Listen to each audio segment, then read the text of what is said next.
Thanks for attending this last session of the day. My name is Amanda Porter. My pronouns are she, her, and I am with Feeding America.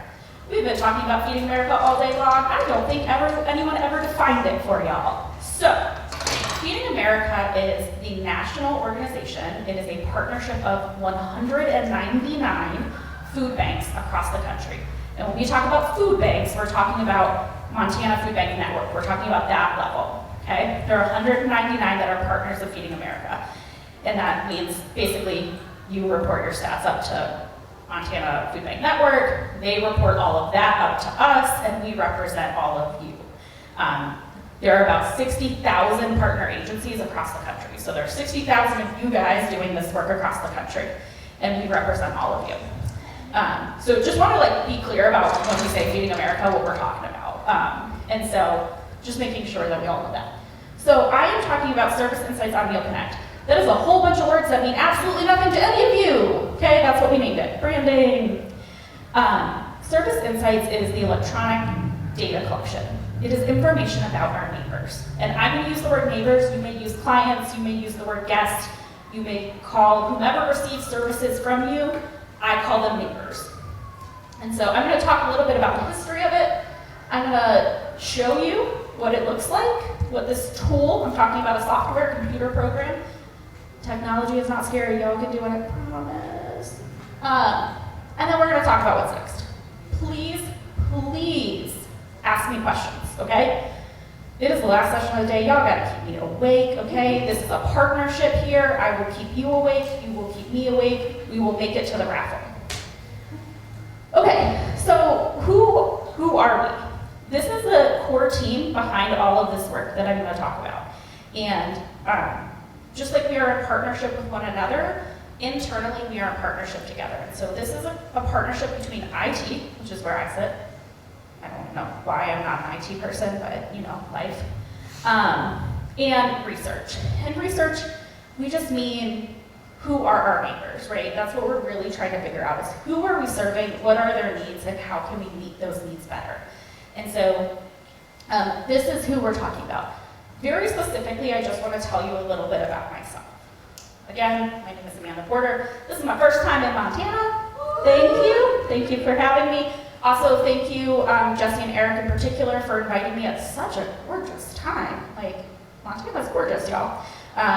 If it had been a January meeting, we would have had to think twice. It's okay. But here we are. And I've been in this work for over 15 years. I spent 10 of those years on the ground at agencies. So just like you guys give out food, I did that every single day for 10 years. I've done it in Ohio, I've done it in Chicago, Illinois, and I've done it in Denver, Colorado, okay? So when you guys think about how it looks to distribute and how it looks to give out your food, I can relate to that because I did that every day.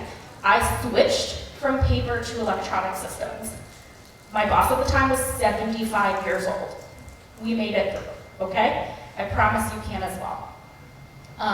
I have sorted rotten produce, I have driven trucks, I am 5 foot tall. My favorite thing was to roll up to a loading dock and be like, hey.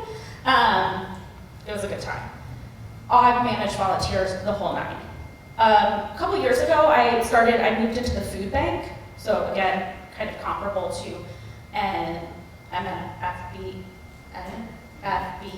There we go, thank you. Don't know why that was so hard. I moved into the food bank, and my job is really ultimately to help other food banks. Let me tell you. What is Service Insights? All we're talking about is electronic data collection. Every month, you guys have to report in your stats to Jesse. Jesse just finally made you guys stop faxing them in, right? You can no longer mail them, you cannot fax them, you have to use this form, okay? This is taking that one step further. And the reason that we take it one step further is that what we found and what we know is we live in a world in which data rules, right? We may not like it, we may not love it, it is our reality though. And so how do we bridge the relationships that we have with our neighbors with the data that everybody wants us to show in order to get funding, to get food, to do all of the things, right? And so this is how. We collect the data electronically, and this is our bridge. And so, and the reason that Feeding America at the national level, we care about this, is we found out super fast during COVID. We've known it for a long time, but we found out really, really fast during COVID that we didn't know who we were serving. Our food banks had no idea where food was going. Things were shifting so fast in March of 2020, we had no idea. We were just getting food out the door. We stopped asking questions, which means that in March 21st of 2020, we couldn't talk about the last year. We could not talk about how many people we had served because we just stopped asking questions to get food out the door. And so Feeding America is really focused on all levels of distribution, okay? Feeding America cares about this on a national level. We want to support nationwide. What do our folks need? We have a representative from our government relations team. Policy matters, right? Policy, Farm Bill. Farm Bill's a big deal right now, guys. And so policy matters. We have to know who we're serving. From the food bank perspective, they also need to know, right? Just like we talked about in our TFAP conversation earlier, TFAP allocation is based on the numbers that you tell them, right? It is based on how many people you serve. That happens at the food bank level. How much information comes in, how much food comes into the state of Montana is based on what you tell the food bank, because that's how that gets allocated. And so at the agency level, your level, what you guys care about is your neighbors. How do we better serve our neighbors? How do we better understand who's coming to our door? I guarantee you know them. I guarantee you do, right? You know who you serve. But you knowing who you serve is only half of the story. If you can't report that out in a grant, in a chart, in a presentation, you're not getting any money, right? How do you expand? How do you grow? How do you keep feeding your neighbors? And from our neighbor perspective, right, one of the things that we've talked about a lot today, which I love, is cultural awareness, right? We really need to understand what our neighbors are going through. And some of the ways that we can do that is by asking one or two more questions, right? We can ask about, what are your cultural preferences?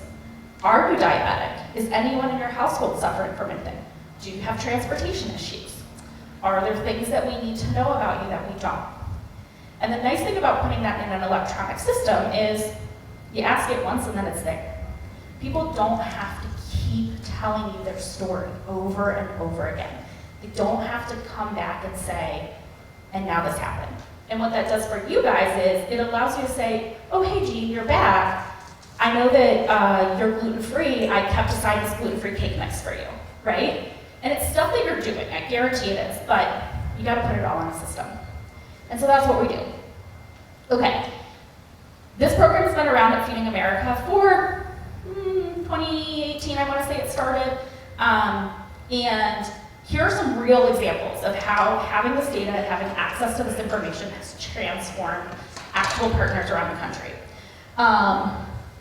One of my favorites is up top at Oak Park, Michigan, and these slides will be available to you, everyone, is that they changed the food that they were distributing. They actually changed. They found out that 90% of their folks were diabetic, and so they switched. They were able to source more food that was appropriate for those folks. We have, is it on here? Oh yeah. So 14 food banks raised $5.7 million just from putting this information in, right? Getting more data. $5.7 million. Your slice of $5.7 million? It's a big deal, right? And so, you know, using technology to refer, right? We know that it's not just food that our neighbors need, and it's not just food that we're doing, right? We might have a clothing closet, we might have referrals for utility assistance, all of that. You may be giving away handmade quilts, birthday bags, whatever you're doing, right? You can track all of that as well. SNAP, we always are gonna support SNAP as well. So wanna make sure that we're all thinking about those things. Okay, so where did Feeding America come into this? So for a long time, there have been some commercial products around. One of them came out of Canada, one of them came out of the South. And if you have the money to pay for it, then you got the benefits of it, right? But if you didn't have the money to pay for it, you didn't get the benefits of it. And so based on the response to COVID and our need for truly real-time data, right? We realized very quickly that a month ago's data is not gonna help us, right? 3 months ago, a year ago, the survey that we did for our neighbors is not gonna help us in March of 2020, right? It's not gonna help us in April. And so that need for truly real-time data. And so what happened is Feeding America, who's long supported this work through grants, decided we're going to shift. And this came down for two reasons. One is that we, looking at our own equity practices, realized that we were supporting food banks partially. We were supporting some of our food banks. We were supporting, honestly, the most well-resourced. And so, again, if our food banks couldn't afford it, we weren't supporting them. And so we were like, that is not equitable. That is not equitable for our food banks, and that is not who we want to be. The second reason is that we made a commitment as a network and as an organization at the highest level that we were going to cut race and place disparities in half. And so what we mean by race and place is that we know and recognize that our neighbors of color, specifically our Black and Indigenous populations, Latinx populations, are all more impacted. And then geographically, right? We have significant geographic disparities. You all in this room understand that far, far more than I do, right? There are there are different concerns that come when you're serving our rural neighbors, right? It is a different kind of poverty and a different kind of food insecurity. And so we want to support that, and we want to support that work very directly. And so we are going to do that by offering a software for free. It is 100% free. It is free to the food bank. It is free to you. It is free. It will be free. It is free. And we're going to continue to support the funding through grants. And so we do have grants that are available. So Feeding America made this big splashy announcement. We were going to build a software. We launched it. It's been vetted through all of the places that it needs to be vetted through. So we started in the fall of 2021. Time is meaningless. 21, yes. We started in November of 21 because nothing like kicking off a new project around Thanksgiving and food banking, right? Like, that was fine. That was a good idea. Bless our pilot's hearts. They were like so gracious to us. But we kicked off, and we have, this is actually, I had to send this over to Jesse like a week ago. We've actually surpassed the 2.5 million visits through our system. And so we have just about 40 of our food bank partners, again, out of 199, who are leveraging the tool. And so we started with just 12 around the country, just to make sure it worked, just to go through everything.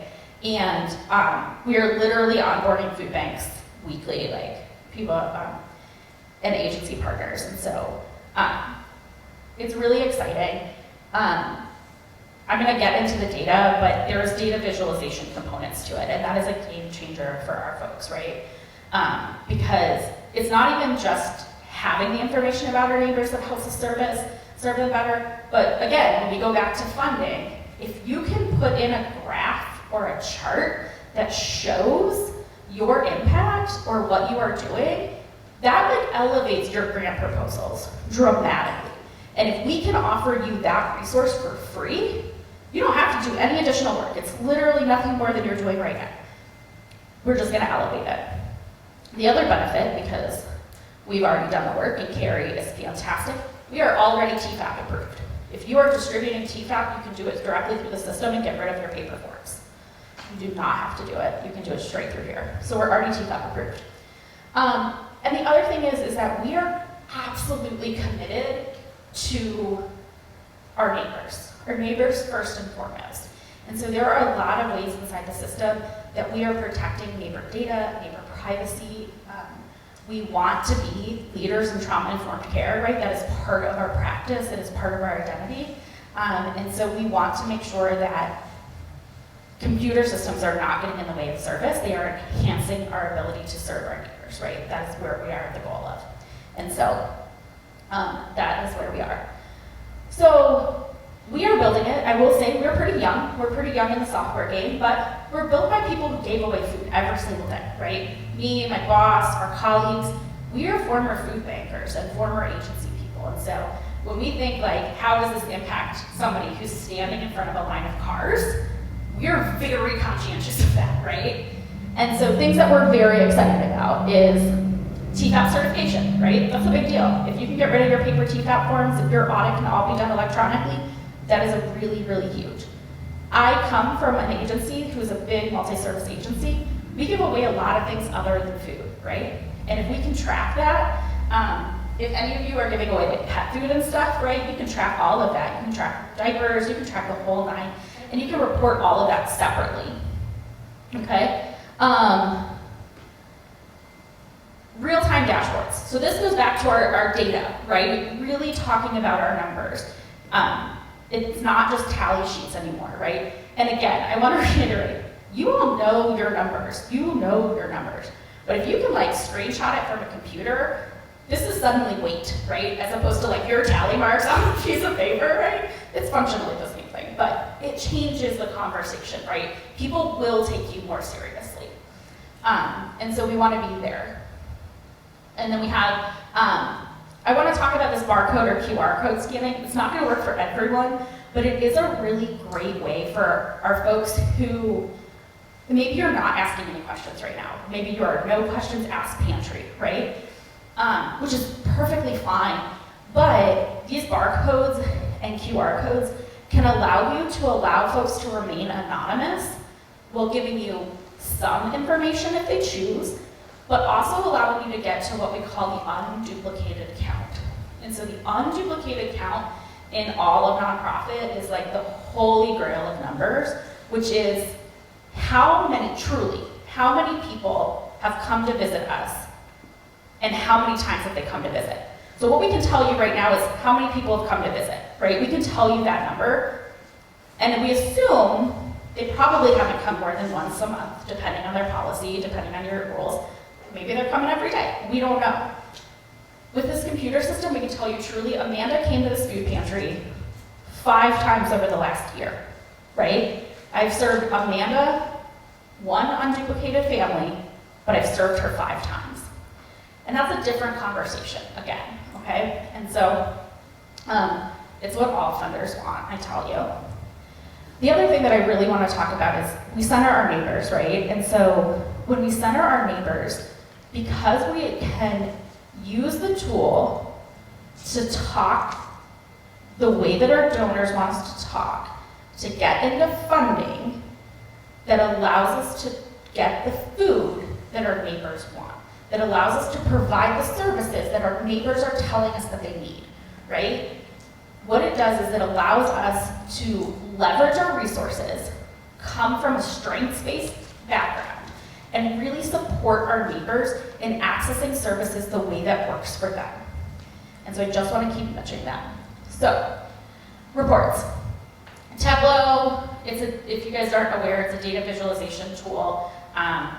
Pretty graphs and charts, which I will show you at the end of this. Really all you need to know is like, if you could slap a map, like if you could look at a map of where your neighbors are coming from, wild, right? Just changes everything. They gave us a really big grant to give this for free to you. Additionally, TFAP compliance, we've got some other stuff. And then if you just need the data, right, you just like need a list of your neighbors, you can pull it out, no problem.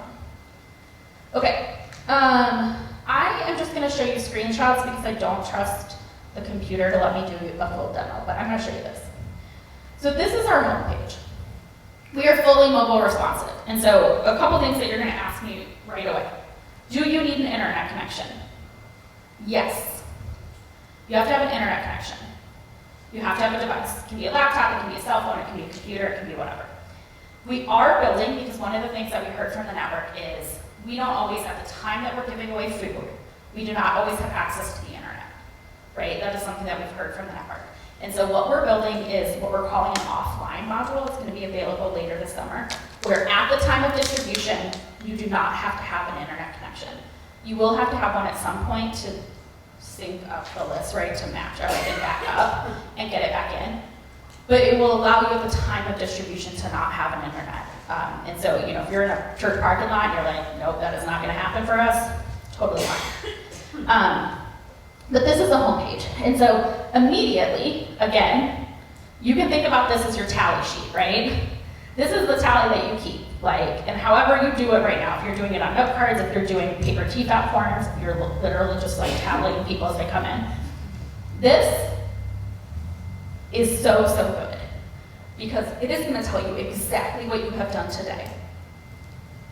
From, if you're a larger organization and you are so fortunate to have an executive director, somebody who is out getting funding for you, a grant writer, even part-time, any of that kind of stuff. If you can show this, and you're like out at lunch and you're like, look, this is what we did yesterday, and this is what we did last Saturday. If you could just open this up and show the pastor and be like, Pastor, we really need some more resources because look at how our numbers are growing, right? And again, it just lends credibility to what you already know. And so, additionally, we're going to break it down. We're going to break down the numbers for you. And so you may see, one of the things that we learned, one of the ways that our agencies leverage this and our food banks leverage this is they could prove with data, oops, I have hit a button. Okay, hang on. I have hit a button.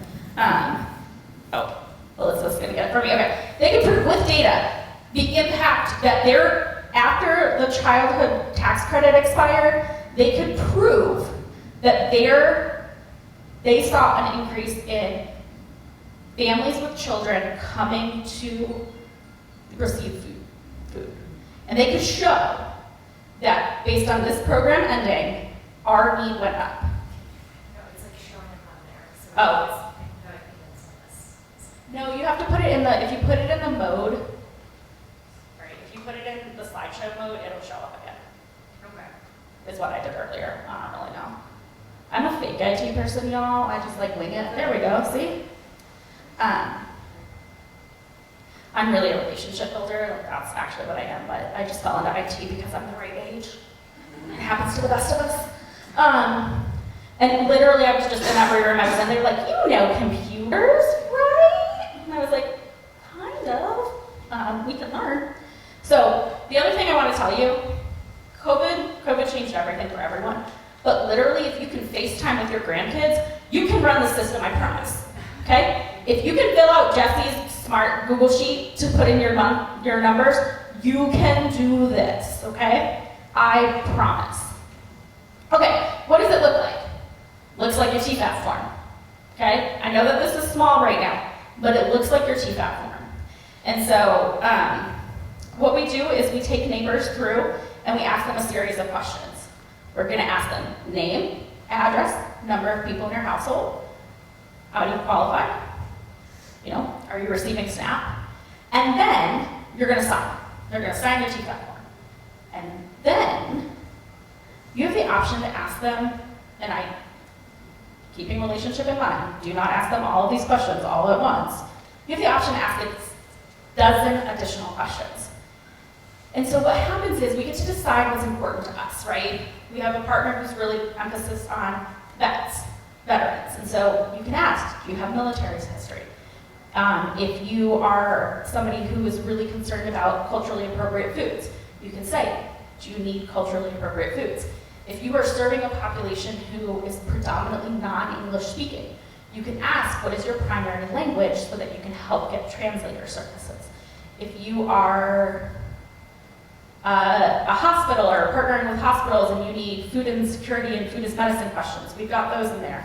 We have living situation, we have military status, race, gender, there's a bunch, I can't remember them all. Employment status is one that gets asked a lot. Dietary preference, and then things like, do you just need additional stuff? Do you have transportation? Do you need home delivery? Do you need kind of these additional things?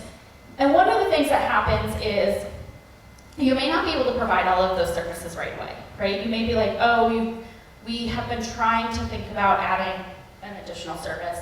We've been trying to think about home delivery. But then you can start to quantify those things, and then you can say, this is how many of our neighbors are telling us they need this service. We've got to figure out a way to do it.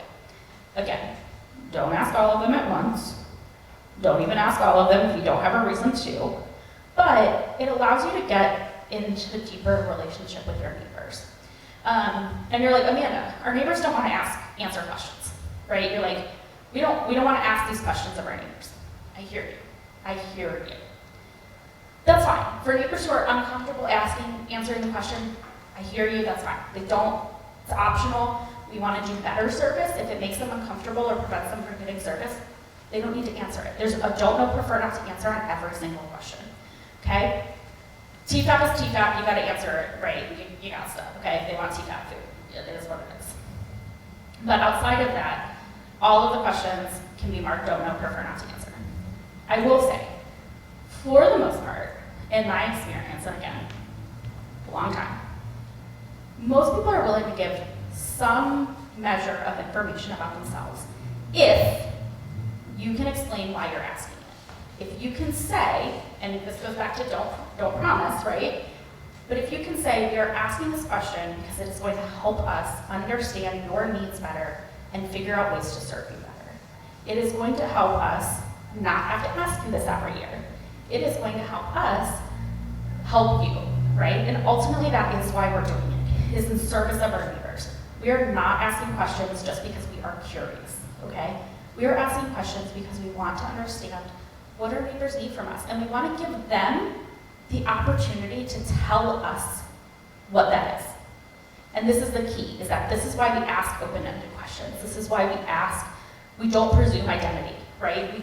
We offer them the option of telling us who they are, very specifically because we want to give them the opportunity to be fully themselves. And so things like, who are you? Additional demographic information. So you're going to see on here race, ethnicity, age, date of birth. These are the 3 questions I always get the most pushback about, interestingly, is, and I don't mean from neighbors, I mean from agency partners. Neighbors are actually pretty willing to give this information by and large. You get one in every distribution that's like, why are you asking me that? By and large, most people are comfortable giving it.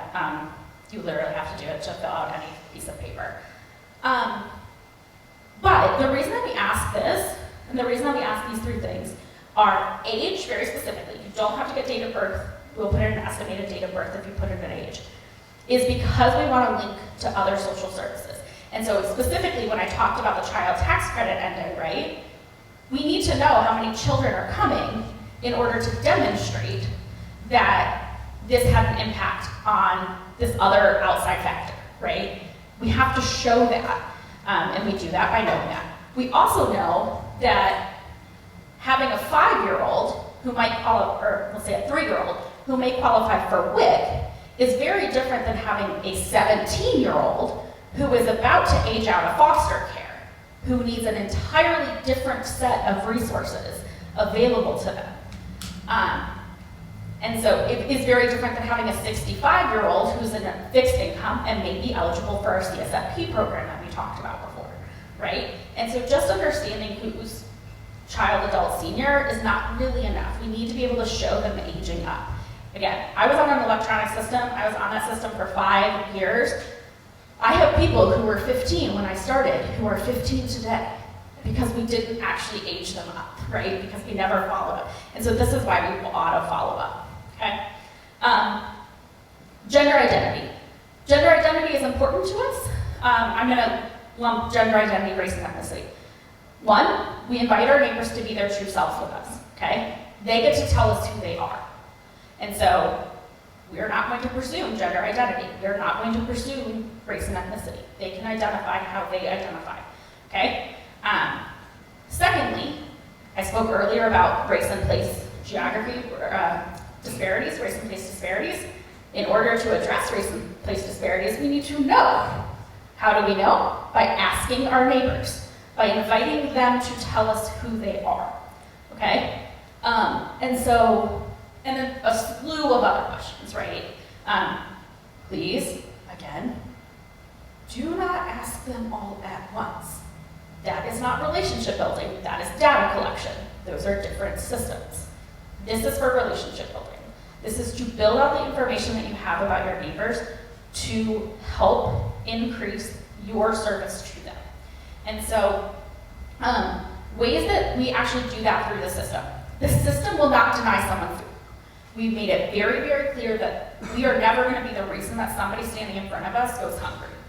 And so we will help you identify whether or not this person qualifies for the programs that you have entered into the system, but ultimately the person, the intake worker, is the person who determines eligibility, okay?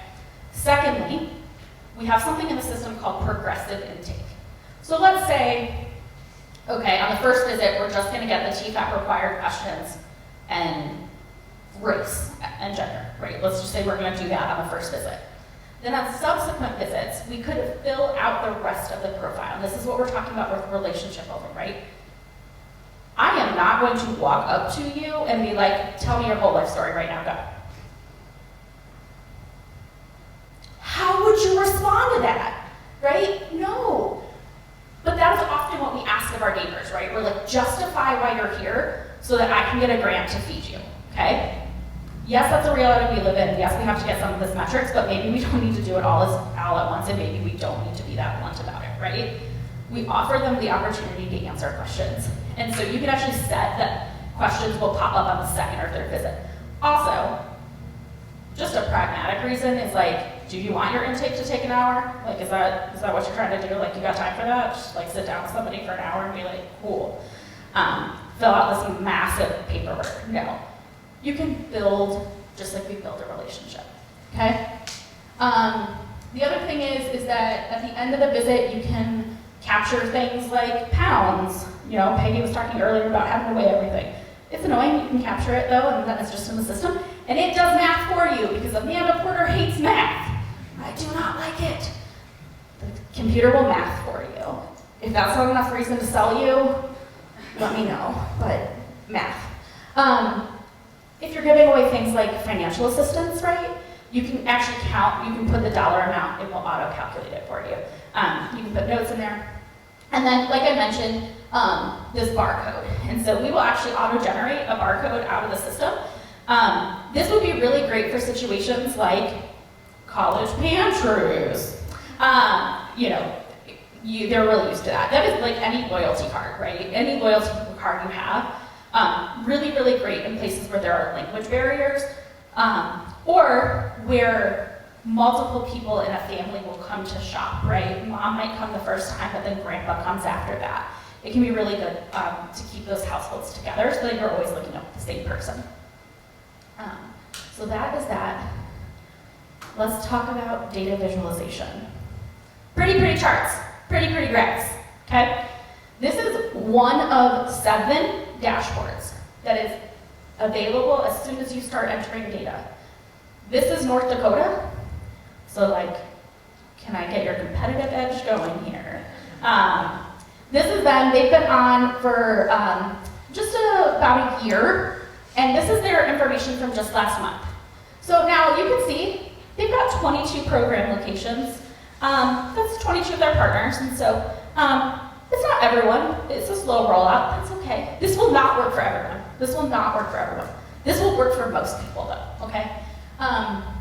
And so you can see here where they're already serving. And so they're covering a pretty wide swath of the state. It is automatically going to do age breakdowns for you. So all those grants that have like weird ages that need you to break them down, or if you need to know households with children or households without children, we break that down. And then you can see kind of the trend lines. Up top, this is just your snapshot, right? This is the exact view of what happened last month. And so all of you can think of, I don't know, at least 3 places you would put this right now, right? You would put it in your church bulletin, you would send it to your board, you would put it in a grant report. Like, this is just one of 7 data visualizations. And maybe you just want part of it, right? Maybe you just want the graph. Maybe you just want the map, right? There are 6 others that dig into specific data points, right? There's one about, there's one that's just a map. There's one that's really just for Jesse, which is like the Google sheet that he makes you all fill out right now. We just do it for him. It's all in like literally just a little table, but you guys can see it. So, and then there are others that are about answering the questions. And so the idea here really is to support you and to give you access to resources that you may not otherwise have access to, okay? And so that is Tableau. Okay, I'll be honest with you guys, it seems really intimidating, right? You're like, I can't do this. I can do it, and I am not a data person, I promise you. It's fine. You log in, this opens up for you, and you just screenshot it. Like, that's the end of it. We can teach you how to screenshot. We can teach you how to copy and paste this. We can teach you how to export it, okay? Like, you can do this. If you can get on Facebook, you can do this, I promise. Okay, what's next? Jesse and Eric are in the back here. They're gonna wave. If you want it, you just have to talk to them. It's free. They're gonna help you. We're gonna train you. Literally every single one of you right now is thinking, okay, this might be interesting, but here's why it's not gonna work for us. Right? Here's why it's not gonna work for us. We can all think of reasons to say no. Think of reasons to say yes. Think of, we'll try it. If it doesn't work, it doesn't work. Think of, here's one good place that it might do for us. Here's one reason we might use it. Because, spoiler alert, technology is not going away. It is not. It's here to stay. This can give you a competitive edge when you're talking about fundraising. And it can help you build your relationships with your neighbors in new and different ways. It can help you serve them better, which is our ultimate goal. Again, yes, it's a data collection tool. It is a relationship building tool. Okay. Questions and answers. Yes, tell me. I have 2 questions. Love to First, answer that. about Feeding America, I'm just Cool. wondering how you're funded. Yeah. Second question is, if we're currently working with a database, can that information be uploaded into? Okay, so 2 questions. I'm going to repeat them for you. One is Feeding America, how are we funded? Feeding America is funded just like any other nonprofit. We are actually the largest nonprofit in the country. It's us and United Way go back and forth every year. We won! This year it was us. So we are funded by grant funding, we are funded by private donation, we are funded by state and federal money. And then I will say one of our primary roles as Feeding America is to put that funding back into the network. And so I will tell you, like, my favorite thing to do, and we do that in the form of grants, that's how we do it. My favorite thing in the world is to serve on grant committees because I just get to, like, give out food bank money. Like, here's some for you. I literally was just on one that was funded by Walmart, and I was like, giving away Walmart's money is my favorite thing to do. Like, how many food banks can I say yes to? And so, yeah, that's one of our primary roles is to take the funding and the resources that we're given and get them back to our partner agencies. The second question was, if you are already using something, can that data just be imported? That's the word we use. Imported is the word we use. Yes. The answer to that is absolutely. Yes, if you're using something already, you can just pop it in. Thank you. Absolutely. Yes.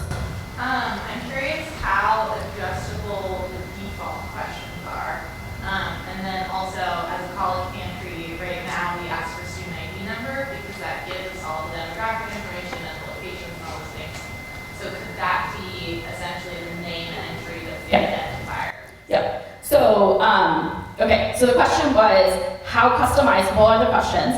And that is as customizable as Jesse back here is willing to make them for you. So, pretty. Depends on, how well you bribe them. I don't know. No, it's pretty customizable, particularly if you're not giving away TCAP. If you're not giving away TCAP, basically you can make most questions optional. Particularly in a situation for you where you're in a college pantry. Feeding America priority is gonna say, we're gonna ask race, gender, ethnicity, and SNAP. Those are the questions that we ask. We can talk about that, why it may or may not work in your situation, right? What we didn't talk about and what I would actually do for you, specifically in your college pantry, again, this is if you are not giving away TFAP. We have something called the standard intake. I'm gonna set this down because I keep pressing the button. We have something we call the standard intake form, okay? It is all of the questions without the TFAP stuff, right? We take out the TFAP stuff. If on that you check anonymous, it's gonna do exactly what you just described. We're gonna put in the system-generated thing as the ID. We would just put in your student ID as the number instead. And that would become the identifier, right? And so, exactly. Then, in that situation, it doesn't matter how the system is configured, every single question becomes anonymous, becomes optional. And so, in that situation, the choice becomes as much or as little as the neighbor is willing to share with us, okay? And so, for your situation, right, you may be like, yeah, we'll just put that in as the identifier because it allows you to have that unique, right, that student ID number, or, however, right, because I know it's not just students. And so there are options, is what I'm saying, right? And here's what I'll also tell you all. We want better data. We are not looking for perfect. First and foremost, our goal is always going to be that our neighbors are getting food. Always. That is our goal. We never want that to be a barrier. We want to figure out how can we enhance. And so, again, I was on the ground for a long time. I can be super flexible, right? Like, because when that truckload of lettuce shows up, you figure it out. We can figure it out, right? And we can be pretty flexible. And so, yeah, there are reasons and decisions that we've made. They don't work in every situation, and we can figure it out. Administratively, Jesse will have to set it up for you, though. So it's really just a matter of exactly, right? I don't know. Yes, I'm gonna go back here and then I'll come up front. Yeah. Just following up on the, Yep. if we've got to talk Jesse into a change, the system is a statewide system, not a food pantry.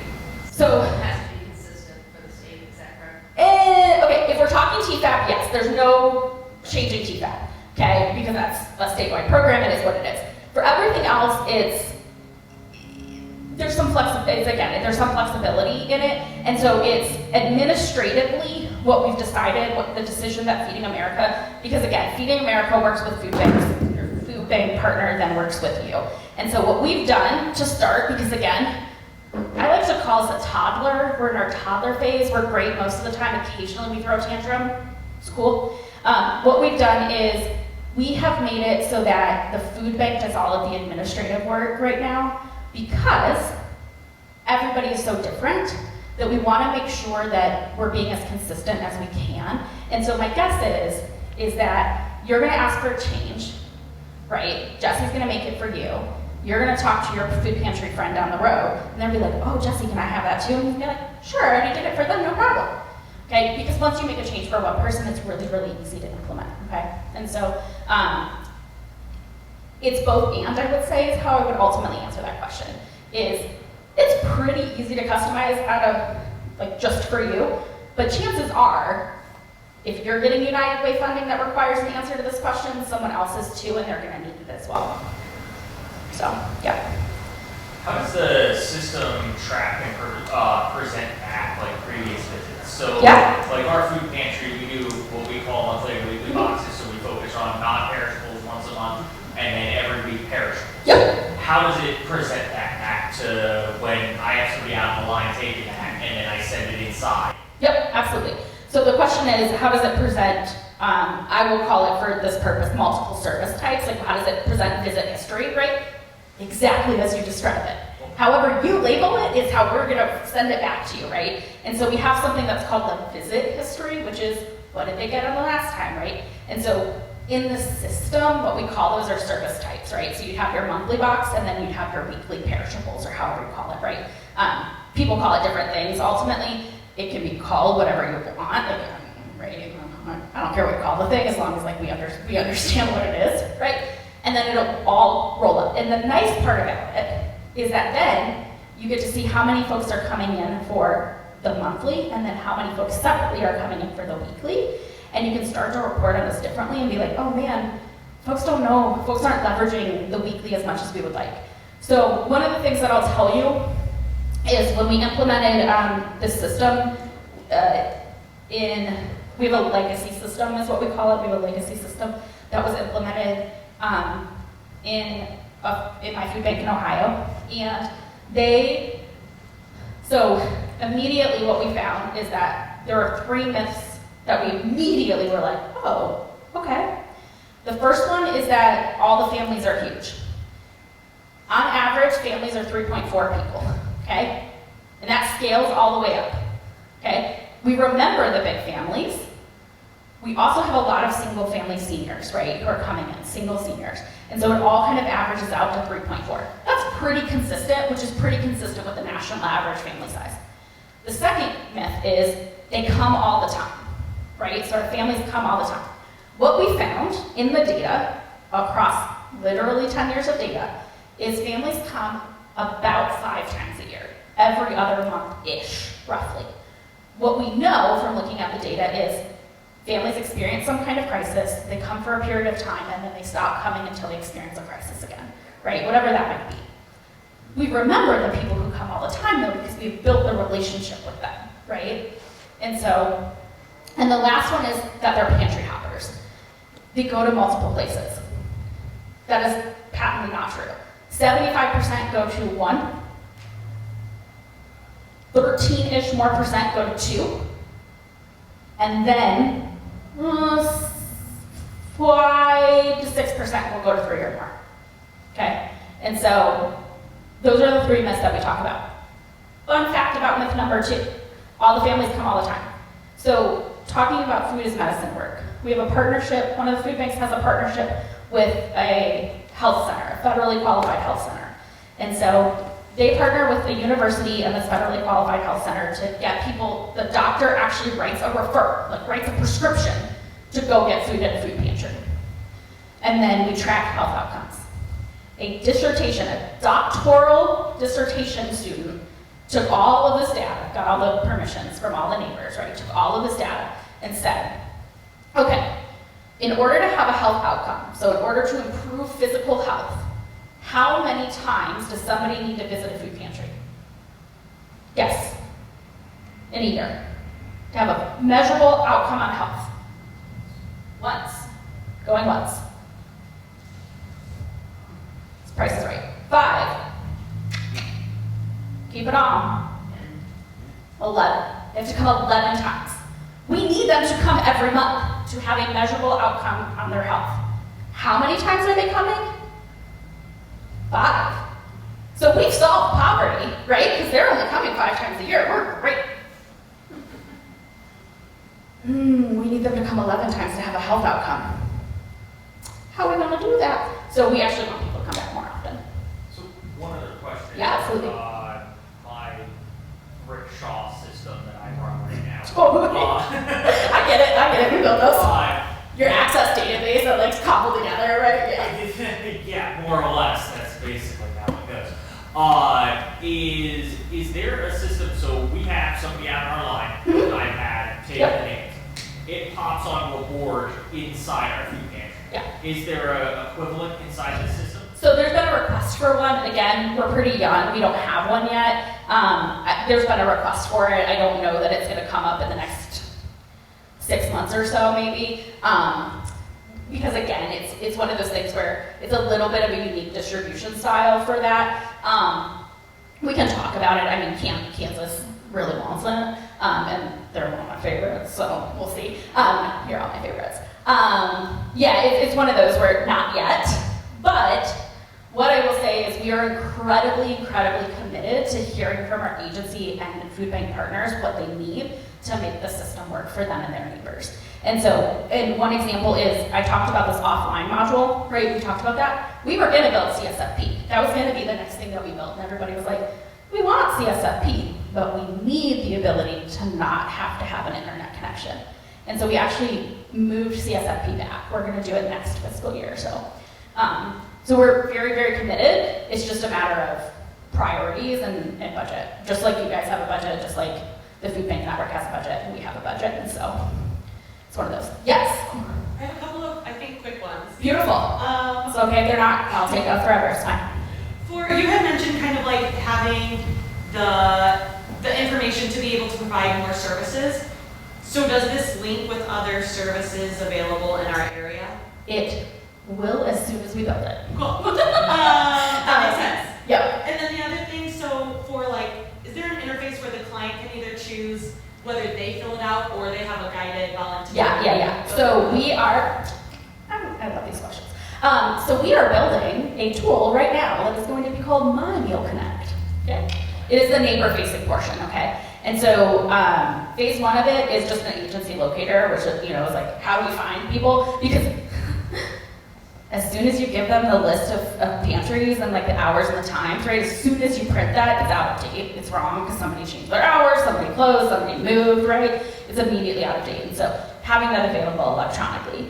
And then secondly will be the ability for the neighbor to actually go on and make what we call a neighbor-facing reservation. So they'll fill out all the information. We built, again, a version of this. My boss literally, so speaking of like rickshaw systems that like cobbled together, built it in 72 hours on March 13th because the world collapsed. And so we built it over that weekend. And like we went live with it at a distribution at a sports venue like the Monday after. We've enhanced it since then. But what we found from that is people spell their own names correctly. People tell us how many people are in the household consistently. They tell us the same number of people. They know where they live, right? They know their birthdays. They're willing to type it in if they get to type it rather than having to tell you it. And so we found that for folks who want to use it and for folks who are technologically savvy, which most of our neighbors can actually fill it out, honestly. The other thing is that will be available in multiple languages. And so if there's any kind of language barrier, that may be an option, right? There's still an access question about literacy, but something, moving towards that direction. So, yes. And last one, because I'm super excited, I'm just ready to Woo! start. Let's do it. So especially for TCAT sites, with that, is there like a signature, like do we get to buy the cool doctor pad things? You don't need the cool doctor Don't need pad the- things. Okay, So, maybe I'll just go. you can get one, like, it's fine. What I would actually recommend is just doing the on-screen. But Right. even better than that is, she gave us permission for initials, right? You can just type in initials. You don't even have to have a signature, you just type them in. All my dreams are coming true. Thank you. Yes, and your full audit can go through it, okay? So we keep the list, we keep it forever. We are Microsoft-based, it is a Microsoft program, so the day that Microsoft goes down, like, cool, but like, we're fine for now, like, we got it. Yes, in the back. Okay, I love this. I'm super excited about having the dashboard for grants. Right? And I've got a question about Feeding America. Totally. And what do you guys spend your money on? Because some people think that giving money to you helps buy us food. So Yeah. what do you guys? Yeah. Yeah, so it can, certainly, right, it can. I will say, so one of the things that we spend money on is this. We build this, right? And we give it away for free then. Awesome. We do spend a lot of money on grants to do things, to support this, to buy food, right, at the food bank level, which then, again, gets sent into you. We pay my salary, we pay Elizabeth's salary, right, living wage, things that are important, I like to eat. Elizabeth, what else do we spend our money on?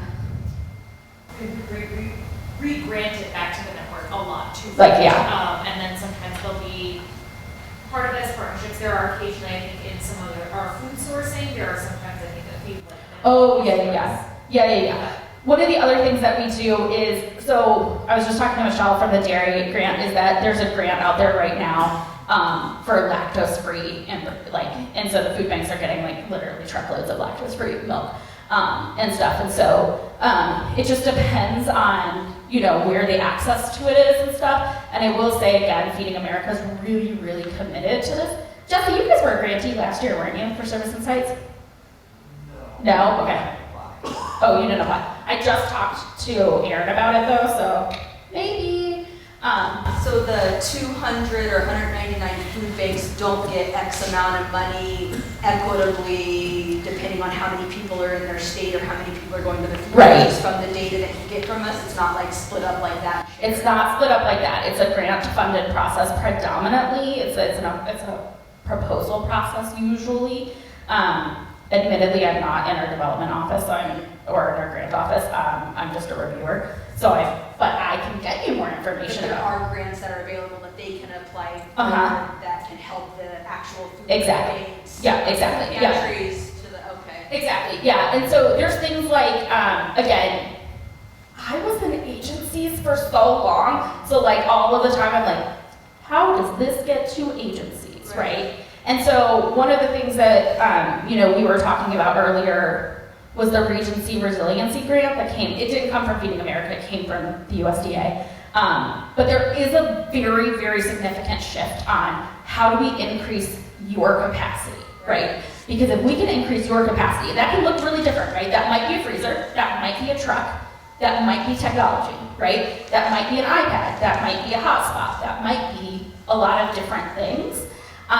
But if we can increase your capacity to feed more neighbors, then ultimately we're serving better. And so some of that is, we've got to start somewhere, right? Which is things like offering free technology. It is building a bigger facility so that they can take in more food, so that you can get more food, right? And so it's part of that economics of just scale, right? Which, again, I've worked at tiny agencies, I've worked at really big agencies. It's just everybody.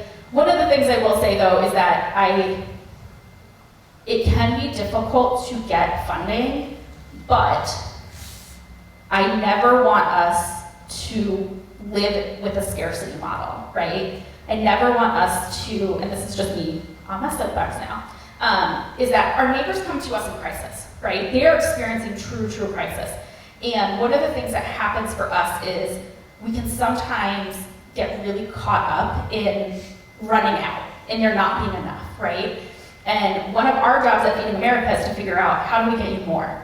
How do we help work with these partners, right? How do we get Walmart to connect to these folks? How do we offer really significant resources around human resources, around fundraising, around grant writing workshops? We have a whole food sourcing cohort, right, who's literally we are taking our experts in, putting them in food banks and saying, here's how you as a food bank can go and get food. Here's how you do that better. All of these opportunities. And so our relationship is to the food bank, but there are opportunities broadly. And so, yeah. I hear you though, local dollars. Any last questions before you go win the raffle? No. Oh, one. So in terms of somebody who's already filled out all the questions. Yes. We're looking for them to fill out, and they come in, you mentioned the QR code a few times Yeah. as a identifier. What Yeah. does that process look like? So it's the same thing as their student ID. If you just like search for them, so we store the answers. This is the thing. Thank you so much for leading into this question. So the question was, what happens when somebody comes back? They've already answered everything. We store all of that, and so then it just becomes, hi Jean, welcome back. How are your grandkids? Cool, do you need anything else from us today? It could be like a 30-second thing, right? Or it can be a conversation about, oh, I see your granddaughter's birthday is coming up. We have somebody donated these Girl Scout cookies. Let me give you a little bonus, right? It's that kind of relationship that is just fueled by having a little bit extra information about them up front, right? And they don't have to re-answer, right? It's already in there. They have already answered the questions. They might have answered it for you, they might have answered it from somebody else. It doesn't matter. They are answered. And everybody has the information. So thank you very much. Thanks for inviting me, gentlemen. And I'm rooting for you all in the raffle. Oh, I have business cards and some just extra information about this if you guys want to take it up here. Thank you.